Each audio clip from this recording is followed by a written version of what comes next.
హిందువులలో రామాయణం తెలియని వారు ఎవరూ ఉండరు. హిందువులకు ఇది అత్యంత పవిత్రమైన పురాణం. శ్రీరాముడి జననం, రాక్షసులను సంహరించడం, సీతమ్మను వివాహం చేసుకోవడం, అడవులకు వెళ్లి వనవాసం చేయడం, సీతమ్మను రావణుడు ఎత్తుకెళ్లడం, సీతమ్మను వెతకడానికి రాముడు ఆంజనేయుడు సుగ్రీవుల సాయం తీసుకోవడం, లంకకు వారధి నిర్మించడం, శ్రీరాముడు రావణుని సంహరించడం, తర్వాత శ్రీరామ పట్టాభిషేకం, ఇలా అనేక కాండలలో వాల్మీకి కవి రామాయణాన్ని అద్భుతంగా రచించి ఆ గ్రంథం యొక్క పవిత్రతను భక్తులకు తెలియజేశాడు. అయితే రాముడు, సీత, లక్ష్మణుడు తమ చివరి కాలంలో ఈ భూలోకాన్ని ఎలా విడిచిపెట్టి వెళ్లారో మాత్రం చాలా కొద్ది మందికే తెలుసు. అసలు సీతారామ లక్ష్మణులు తమ అంత్యకాలంలో తనువులు ఎలా చాలించారో తెలుసుకోవాలంటే ఖచ్చితంగా ఈ వీడియో చివరి వరకు పూర్తిగా చూడాల్సిందే. అలాగే ఈ ఛానల్ని కొత్తగా చూస్తున్నట్లయితే వెంటనే ఈ వీడియోని లైక్ చేసి ఛానల్ని సబ్స్క్రైబ్ చేసుకోండి.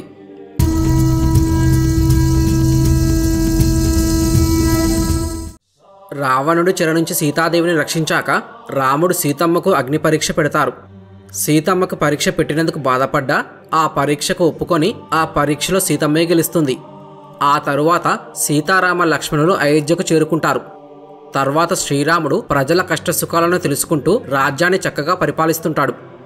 అయితే ఎంత మంచి పాలన చేసినా లోకులు కాకులు అన్న చందంగా ఒక చాకలివాడు సీతమ్మ గురించి తప్పుగా మాట్లాడటం అది శ్రీరాముడి వరకు చేరడంతో ఆమెను వాల్మీకి మహర్షి ఆశ్రమంలో వదిలి రమ్మని లక్ష్మణుడిని ఆజ్ఞాపిస్తాడు.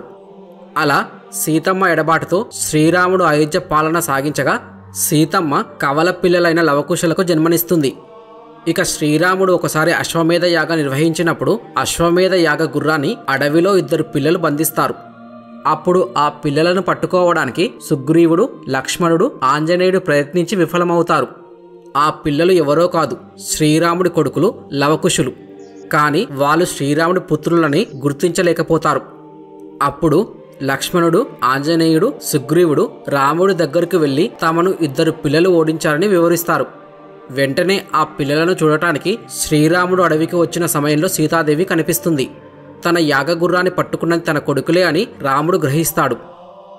అయితే సీత పవిత్రత మీద నాకు నమ్మకం ఉంది, కానీ తన పవిత్రతను అందరి ముందు నిరూపించుకోవాల్సిన అవసరం ఉందని శ్రీరాముడు అంటాడు. దీంతో సీతమ్మ చాలా దుఃఖించి లవకుశలను రాముడికి అప్పగించి తన తల్లి అయిన భూదేవిని ప్రార్థిస్తూ తనను ఈ లోకం నుంచి తీసుకువెళ్లమని వేడుకుంటుంది. అంతే, సీతమ్మ ప్రార్థనతో ఒక్కసారిగా భూమి చీల్చుకొని రత్నసింహాసనంపై భూదేవి పైకి వచ్చి సీతాదేవిని తన ఒడిలోకి తీసుకొని భూమిలోకి వెళ్ళిపోతుంది. అలా సీతాదేవి తన తనువు చాలిస్తుంది. ఇక సీతమ్మ ఊహించని విధంగా భూమిలోకి వెళ్ళినందుకు శ్రీరాముడు దిక్కులు పిక్కటిల్లేలా అరుస్తూ ఏడుస్తాడు. సీతాదేవి వెళ్ళిపోయాక శ్రీరాముడు రాజ్యాన్ని పాలిస్తూ లవకుశలకు అన్నీ నేర్పిస్తాడు. అలా రాముడు 11,000 సంవత్సరాలు అయోధ్య పరిపాలన చేశారు. అయితే లవకుశలు రాజులుగా రాజ్యాన్ని పాలించే అర్హత వచ్చాక ఒకరోజు శ్రీరాముడి దగ్గరికి యమధర్మరాజు ఒక ఋషి వేషంలో వస్తాడు. ఆ ఋషి శ్రీరాముడితో ఏకాంతంగా మాట్లాడాలని, తను మాట్లాడుతున్న సమయంలో ఎవరైనా వస్తే వారి శిరస్సును వధించాల్సిందిగా మాట తీసుకుంటాడు. అయితే ఆ గది లోపలికి ఎవరినీ అనుమతించవద్దని గదికి కాపలాగా లక్ష్మణుని శ్రీరాముడు నియమిస్తాడు. ఇక మారువేషంలో వచ్చిన ఆ మునీశ్వరుడు యమధర్మరాజు రూపంలోకి మారిపోయి శ్రీరాముడితో ఇలా అంటాడు: స్వామి, మీరు అవతరించిన పని అయిపోయింది. తనువు చాలించాల్సిన సమయం ఆసన్నమైందని విష్ణువుగా వైకుంఠానికి చేరాలని చెప్తూ ఉంటాడు. అయితే అదే సమయంలో కాపలాగా ఉన్న లక్ష్మణుడి వద్దకు దుర్వాస మహర్షి వచ్చి శ్రీరాముడిని కలవాలని అంటాడు. దుర్వాస మహర్షిని కాసేపు ఆగమని లక్ష్మణుడు చెబుతాడు. లక్ష్మణుడు అలా అనేసరికి దుర్వాస మహర్షికి కోపం వచ్చి అయోధ్య అగ్నికి ఆహుతి అయ్యేలా శపిస్తానని అంటాడు. అయితే అయోధ్య నగరవాసుల రక్షణార్థం తన ప్రాణం అపాయంలో పడుతుందని తెలిసి కూడా లక్ష్మణుడు దుర్వాస మహర్షిని అనుమతించడానికి నిశ్చయించుకున్నాడు. లక్ష్మణుడు గదిలోకి వచ్చేది చూసి యమధర్మరాజు అక్కడి నుండి వెళ్ళిపోతాడు.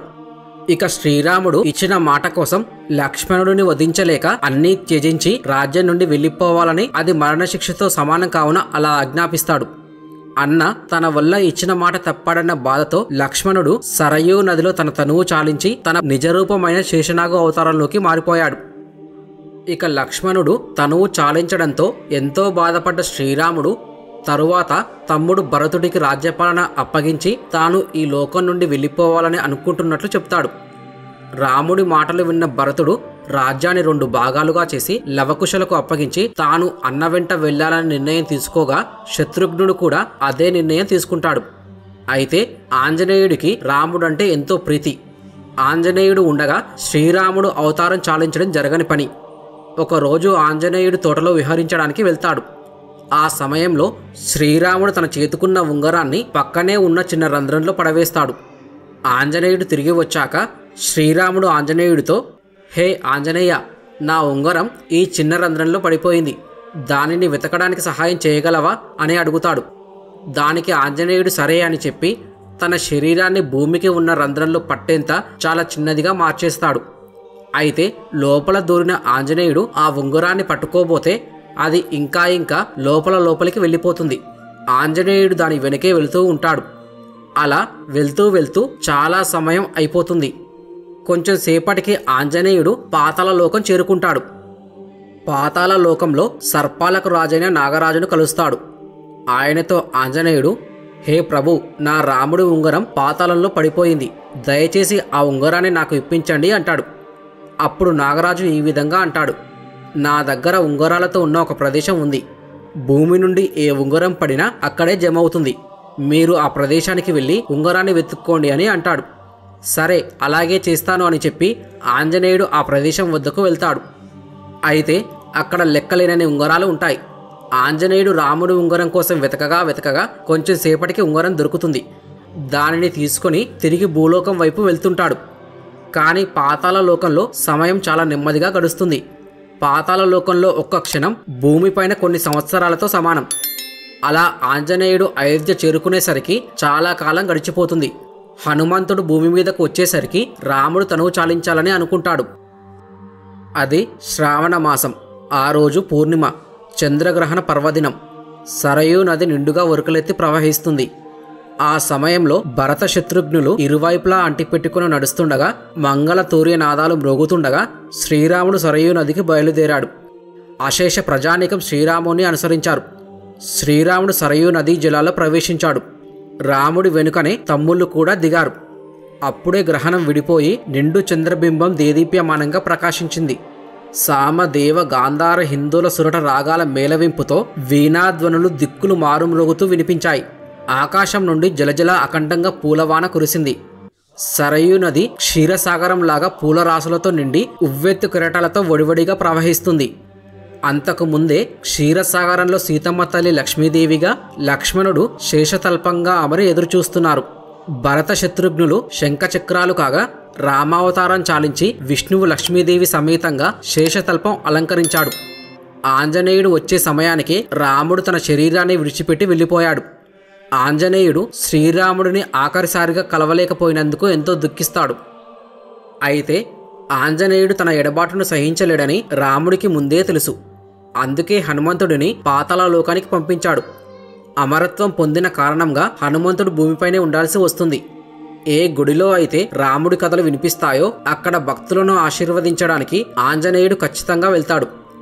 మాయామానుష విగ్రహుడై ఉత్తమ మానవతామూర్తిగా తండ్రి ఇచ్చిన మాట కోసం అడవులకు వెళ్లి సీతమ్మ కోసం మానవ మాతృడిగా వానరులను కూడగట్టుకొని లంకకు వారధిని కట్టి తనను ఎవరూ ఏమీ చేయలేరని విర్రవీగిన రావణుడిని చంపి రాక్షస పాలన అంతమొందించి సీతాదేవిని తీసుకొచ్చి ఏకపత్నీవృతుడై ఆదర్శ పాలన చేసిన శ్రీరాముడి అవతారం విష్ణువు దశావతారాల్లో చాలా విశేషమైందిగా కీర్తింపబడింది.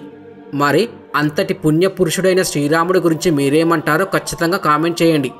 అంతేకాదు మిత్రులారా, ఈ వీడియో చేయడానికి మాకు చాలా సమయం పట్టింది.